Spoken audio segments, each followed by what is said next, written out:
السلام علیکم ناظرین، امید ہے آپ سب خیریت سے ہوں گے۔ آج ہم آپ کو اسلامی تاریخ کے ایک ایسے سنہری باب میں لے کر جائیں گے جو ایمان، توکل اور بے مثال جان نثاری کی لازوال داستان ہے۔ یہ ایک ایسی کہانی ہے جہاں اللہ کی قدرت نے ہر ناممکن کو ممکن بنا دیا، جہاں خطروں کے بادل چٹے اور ایک نئی صبح کا آغاز ہو گیا۔ یہ مکہ کا وہ دور تھا جب ظلم و ستم اپنے عروج پر تھا۔ کفار قریش نے ہمارے پیارے نبی حضرت محمد مصطفیٰ کو شہید کرنے کے ناپاک سازش رچ ڈالی تھی۔ اندھیری رات تھی اور ہر طرف موت کا سایہ منڈالا رہتا تھا، لیکن اللہ سبحانہ و تعالی نے اپنے محبوب نبی کو آگاہ فرمایا اور ہجرت کا حکم دیا۔ آقا دو جہان صلی اللہ علیہ وسلم نے اپنے بستر پر حضرت علی کرم اللہ وجہ کو لٹا کر کفار کو دھوکہ دیا۔ چپکے سے گھر سے نکلے اس عظیم اور خطرناک سفر میں آپ صلی اللہ علیہ وسلم کے ساتھ تھے۔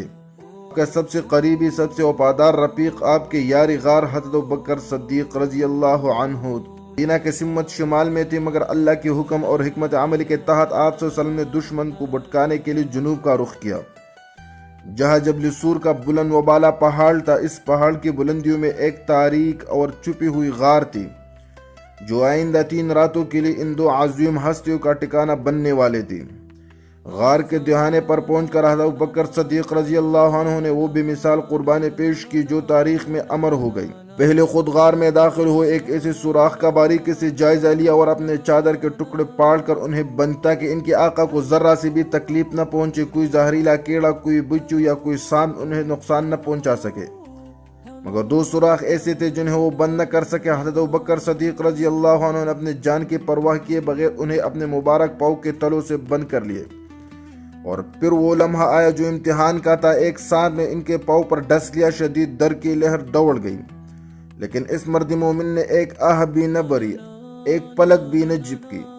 وہ نہیں چاہتے تھے کہ ان کے نبی جو ان کے گود میں سر رکھ کے آرام فرما رہے تھے، ان کی نیند میں ذرا سا بھی خلل آئے۔ علیہ الصلوۃ والسلام بیدار ہوئے اور ان کے آنکھوں میں آنسو دیکھے تو فوراً سب کچھ سمجھ گئے۔ آپ نے شفقت سے اپنا لعاب دہن حضرت ابوبکر صدیق رضی اللہ عنہ کے زخم پر لگایا اور معجزاتی طور پر اسے لمحے درد غائب ہو گیا۔ یہ تاری غار کی بے مثال محبت اور اللہ کے نبی کا کرشماتی عمل۔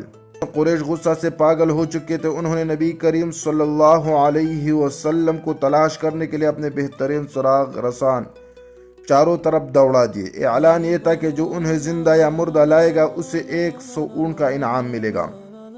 قدموں کے نشانات کی پیروی کرتے ہوئے شکاری بالآخر غار سور کے ایک دہانے تک آ پہنچی۔ حضرت ابوبکر صدیق رضی اللہ عنہ نے ان کی آوازیں سنی، قدموں کے چاپ سنی۔ وہ پریشان ہوئے، گھبرا کر عرض کیا، یا رسول اللہ، اگر ان میں سے کسی نے اپنے قدموں پر بھی نگاہ ڈال لی تو وہ ہمیں دیکھ لے گا۔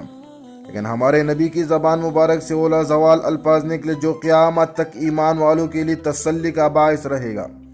غم نہ کرو، بے شک اللہ ہمارے ساتھ ہے۔ اور پھر اللہ تعالیٰ کی قدرت کا وہ بے مثال مظاہرہ ہوا جس نے انسانی عقل کو دنگ کر دیا۔ غار کے دہانے پر ایک معمولی سے مکڑی نے برق رفتاری سے ایک مضبوط جالا بنا دیا اور ایک کبوتر نے وہی گھونسلہ بنا کر انڈے دے دیے۔ جب کفار نے وہاں پہنچ کر دیکھا تو ان کی عقل پر پردہ پڑ گیا۔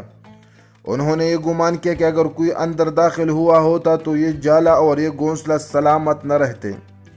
وہ سرسری نظر ڈال کر آگے بڑھ گیا اور اللہ تعالیٰ نے اپنے محبوب نبی اور ان کے عظیم ساتھی کو حیرت انگیز طور پر محفوظ کر لیا۔ 3 دن اور 3 راتیں نبی اکرم صلی اللہ علیہ وسلم حضرت ابوبکر صدیق رضی اللہ عنہ نے اس مبارک غار میں پناہ لی۔ اس دوران حضرت ابوبکر صدیق رضی اللہ عنہ کے نوجوان بیٹے عبداللہ رضی اللہ عنہ رات کو مکہ کے تازہ ترین خبریں اور قریش کے منصوبے پہنچاتے تھے، اور ان کے غلام عامر بن فہیرہ رضی اللہ عنہ اپنے بکریاں چراتے ہوئے آتے تاکہ دودھ فراہم کرے، اور ساتھ ہی عبداللہ ابن ابوبکر کے قدموں کے نشانات بھی مٹا دے۔ 3 دن کے بعد جب خطرہ ٹل گیا تو اللہ کے حکم سے دونوں عظیم ہستیوں نے مدینہ کا رخ کیا اور ایک نئی اسلامی معاشرے کی بنیاد رکھنے کے لیے روانہ ہوئے۔ یہ ہجرت صرف ایک سفر نہ تھا بلکہ ایک نئی تاریخ کا آغاز تھا، ایک ایسی تاریخ جس نے دنیا کی تقدیر بدل لی۔ غار سور کا یہ لازوال واقعہ ہمیں سکھاتا ہے کہ جب اللہ کے مدد ہمارے ساتھ ہو تو دنیا کی کوئی طاقت ہمارا بال بیکا نہیں کر سکتی۔ یہ ہمیں ایمان کی طاقت، اللہ پر کامل توکل اور صبر و ہمت کا وہ عظیم سبق دیتا ہے جو ہر مشکل گھڑی میں ہماری رہنمائی کرتا ہے۔ اور یہ ہمیں حضرت ابوبکر صدیق رضی اللہ عنہ جی سے بے مثال محبت، وفاداری اور جان نثاری کا راستہ دکھاتا ہے۔ تو دوستو، یہ تھی غار سور کے معجزے کی داستان، اللہ کی قدرت، نبی کی عظمت اور یار غار ہرا کی پیداکاری کی لازوال کہانی۔ آپ کو یہ کہانی کیسی لگی؟ اپنے خیالات اور تاثرات کمنٹس میں ضرور بتائیے، اور ایسی ہی مزید ایمان افروز اور معلوماتی ویڈیوز کے لیے ہمارے چینل کو سبسکرائب کرنا مت بھولیں۔ اگلی بار تک کے لیے اللہ حافظ۔